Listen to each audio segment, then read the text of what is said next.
All right, let's jump right into today's breakdown because we need to talk about the massive elephant in the room. Gold has officially crossed the 1.5 lakh rupees per 10 grams mark. And honestly, that creates a really uncomfortable situation for a lot of us trying to manage our money. I mean, if everyone around you is suddenly buying gold just because it's already gone up so much, you have to ask yourself, are you actually investing right now or are you just chasing? 150,000 rupees. Just let that number sink in for a second. It is a record high price point, and it is triggering a massive, undeniable wave of FOMO, fear of missing out, especially among young professionals and first-time investors. When everyone around you is bragging about how much their investments have grown, it's completely natural to feel like, you're being left behind and you just need to jump in immediately before it's too late. But that leads us right back to that core question. Are you investing or are you chasing? Buying into any asset simply because its price just skyrocketed is a really dangerous game. So our goal with today's analysis is to reframe that mindset completely. We want to move away from blindly following recent price surges and instead focus on making strategic, evidence-based decisions that actually make sense for your personal financial plan. Okay, before we decide what to do, we need to understand exactly what is driving this surge in the first place. If you look at the recent Reserve Bank of India policy notes, we are essentially looking at a perfect storm. It's not just one thing, it's literally everything, everywhere, all at once.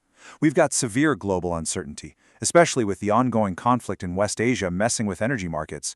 You add to that massive central bank purchases happening all over the globe, shifting interest rate expectations, highly volatile crude oil prices topping $115 a barrel, and surging supply chain costs. It's basically a recipe for severe economic anxiety. And historically, when investors get anxious, they buy gold. And that anxiety is definitely showing up here at home, too. Domestic retail inflation moved up to 4.45% recently. That means it's staying above the RBI's target of 4% for the second month in a row, and this higher inflation is largely being driven by those fuel and food costs we just talked about. When inflation starts biting into the purchasing power of your cash, investors naturally get pushed toward assets that are perceived as safe havens. They just want to protect the wealth they have. But there's one final piece of the puzzle specifically for Indian investors, and that's the currency factor. Pre-crisis, the rupee was hovering around 84 to 85 against the US dollar. Currently, it is depreciated to the 93 to 95 range. Now, why does this matter so much? Well, India imports a massive amount of its gold. So when the rupee weakens against the dollar, the domestic cost of that imported gold absolutely shoots up, even if the global price hasn't actually changed. So the price surge is clearly being driven by very real global and macroeconomic factors. But, and this is a big but, knowing that shouldn't automatically dictate your personal strategy. There is a massive difference between emotional investing and disciplined investing.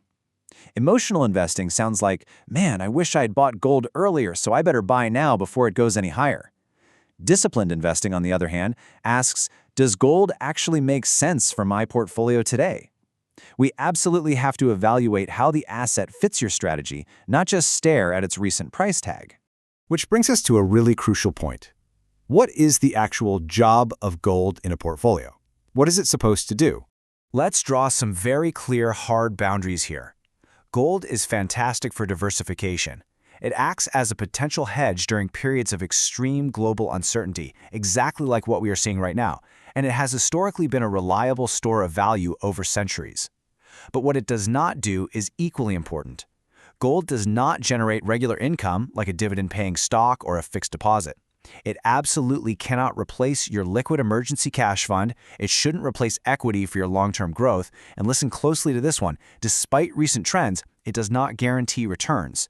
When we contrast gold directly with equity, a lot of people will ask, well, should I buy gold or should I buy stocks? But that is totally the wrong question. Gold protects and diversifies. That's its job. Equity is primarily designed for long-term growth and compounding to help you actually build wealth over decades. So the question isn't gold or stocks. It's what specific job does each asset have in my own financial plan? All right, let's say you've evaluated your plan and you decide you do want to add some gold. How should you actually buy it? Culturally, we often default to physical gold, right? Jewelry, coins, maybe bars.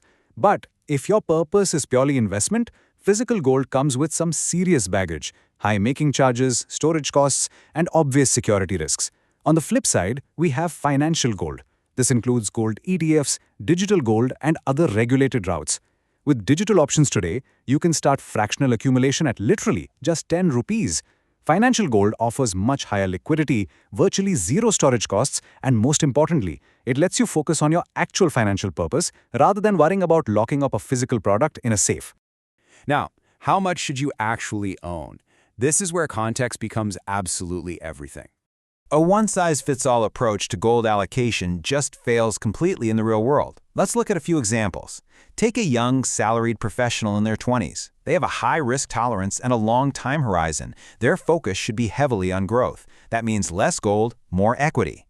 Now contrast that with a family managing large liabilities, like a huge home loan. They need liquidity and debt management. Locking up a bunch of capital in gold right now at these prices might be extremely risky for them. Finally, think about a conservative retiree. They prioritize capital protection above all else. For them, a higher allocation to gold to preserve their purchasing power? That makes perfect sense.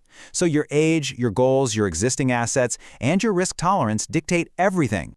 If you're looking for a good starting point, a great way to figure out your baseline is using a simple rule of thumb, the 100 minus age rule. It's a mathematical baseline to help determine your equity exposure. So, if you were 30 years old, 100 minus 30 equals 70. That means roughly 70% of your investable assets could be in equity for long-term growth. That remaining 30%? That is what you strategically divide across debt, liquid assets, and a portion into gold for that diversification check. It's a really smart way to help prevent dangerous overexposure to market volatility as you get older. And this whole concept of layering your wealth strategically brings us perfectly to the core philosophy we use. The NitiVitt financial decision hierarchy demands a very strict sequence when you're building wealth. It goes protect, stabilize, grow, optimize. It's like building a house. You literally cannot attempt to grow or optimize your wealth if you haven't first protected and stabilized your baseline foundation. Jumping straight to the optimization step just because an asset is trending creates unnecessary financial fragility. So before you even think about buying gold at 1.5 lakh rupees, you have to understand the exact sequence of your own finances. It flows like this. First, map your income and expenses. Second, build an emergency fund of at least 6 months' worth of expenses. Third, secure your insurance protection. Fourth, tackle debt management. Fifth, clearly define your financial goals. And only then do you move to asset allocation and investing. Honestly, investing heavily in gold, or any asset really, without having a 6-month emergency fund in place, creates dangerous financial fragility. A specific asset can look incredibly attractive while still being entirely wrong for your specific financial situation. So here is the bottom line. Don't buy gold just because everyone is talking about gold. But also, don't avoid gold just because everyone is calling it expensive right now. First, understand what your money actually needs to accomplish for you. Because the right investment isn't the one that performed best recently. It's the one that fits your financial plan. Know your financial health. Know your next move. Explore NitiVitt at nitivitt.in. You can calculate your Niti score and start building a personalized, evidence-based plan for your future. So as we wrap up today's explainer, take a hard look at your own portfolio today. Are your investments actually building a bulletproof financial fortress, or are you just chasing the latest headline?